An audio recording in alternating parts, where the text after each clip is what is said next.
क्या इंडिया के सबसे पुराने पहाड़ अरावली को खत्म होने से बचाया जा सकता है? सुप्रीम कोर्ट के हालिया 100 मीटर के रूल ने 90% अरावली को संभवतः खनन के लिए खोल दिया है। इसकी वजह से न जाने कितने नेगेटिव इम्पैक्ट्स इन्वायरमेंट पे और क्लाइमेट पर पड़ सकते हैं, यह हम सोच भी नहीं सकते। इसका इम्पैक्ट हमारे साथ साथ बेजुबान और मासूम जानवरों पर भी पड़ेगा, जिनकी कोई गलती भी नहीं है और जिनके बारे में कोई बात भी नहीं कर रहा। लेकिन सवाल सिर्फ ये नहीं है कि अरावली बचेगी या नहीं, बल्कि सवाल ये भी है कि अरावली नहीं बची तो क्या होगा।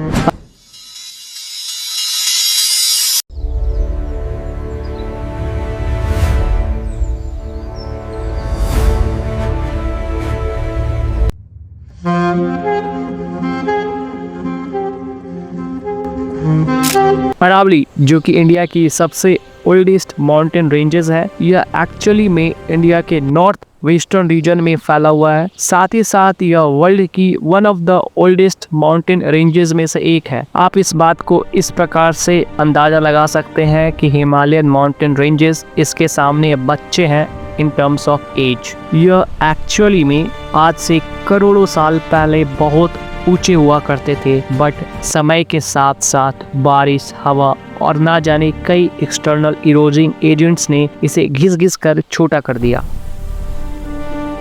यह रेंजेस इंडिया की 4 स्टेट से होकर गुजरती है, गुजरात, राजस्थान, हरियाणा और दिल्ली, जो कि लगभग 670 किलोमीटर तक फैली हुई है। ये तो हमने जान लिया कि अरावली है क्या, बट एक्चुअल में रियल इशू है क्या, इसके बारे में बात करेंगे, जिसके कारण पूरे सोशल मीडिया में, पूरे इंडिया में आउटरीच फैला हुआ है।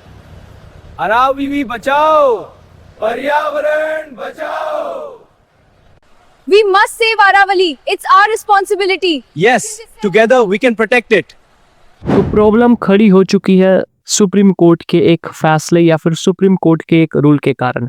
सुप्रीम कोर्ट ने हाल ही में अरावली माउंटेन रेंजेस के लिए एक नया रूल पारित किया है, एक नया रूल सेट किया है, जो कि ये कहता है कि अगर उसकी हाइट वर्टिकली 100 मीटर से कम है तो वह अरावली हिल्स में कंसिडर नहीं किया जाएगा। इसका मतलब ये है कि अगर इसकी हाइट 99 पॉइंट समथिंग भी है तो इसे अरावली रेंजेस में कंसिडर नहीं किया जाएगा, और इसके कारण इस पर फॉरेस्ट कंजर्वेशन एक्ट भी लागू नहीं हो पाएगा, जिसके कारण माफियाज, बिल्डर्स जिस प्रकार से चाहे उस प्रकार से अपने इंटरेस्ट के लिए इसे इस्तेमाल कर सकेंगे।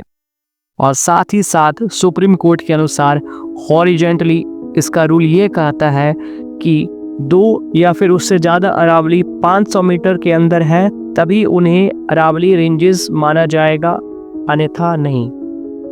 इसका मतलब ये हुआ कि अगर 2 या फिर 2 से ज़्यादा अरावली रेंजेस 500 मीटर के अंदर आते हैं, उसके दायरे में आते हैं, तभी उन्हें अरावली माउंटेन रेंजेस में कंसिडर किया जाएगा।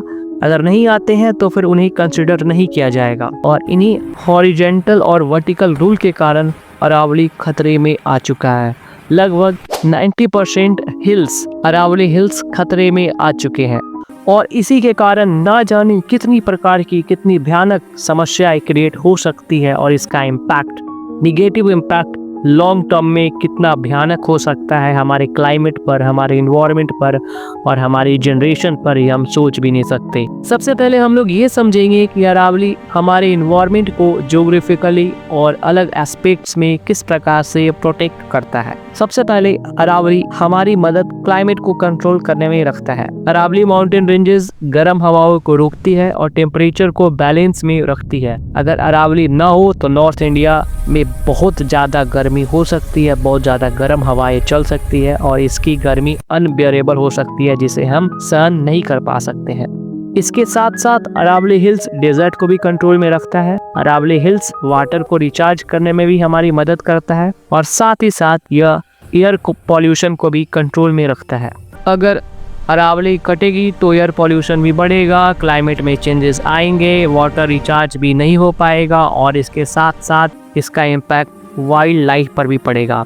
तो इसका इम्पैक्ट ना जाने कितने जगहों पर, कितने एस्पेक्ट में पड़ सकते हैं, हम सोच भी नहीं सकते। आप लोग जानते ही हैं कि पहले से ही हमारा क्लाइमेट कितना ज़्यादा बिगड़ चुका है, ना जाने कितनी प्रकार की समस्याएं हमारे क्लाइमेट, हमारे इन्वायरमेंट में है। एयर पोल्यूशन दिल्ली में कितना बढ़ चुका है और इसके कारण यानी कि अरावली के कटने के बाद इसके बाद ना जाने इन्फिनाइट प्रॉब्लम उत्पन्न हो सकती है। तो अभी समय है, अगर समय रहते हमने इसे नहीं रोका तो फिर हमारा समय खराब हो जाएगा, फिर हम किसी लायक नहीं रहेंगे। तो समय रहते हमें इस चीज़ को रोकना पड़ेगा। अरावली बचेगी तो भारत बचेगा।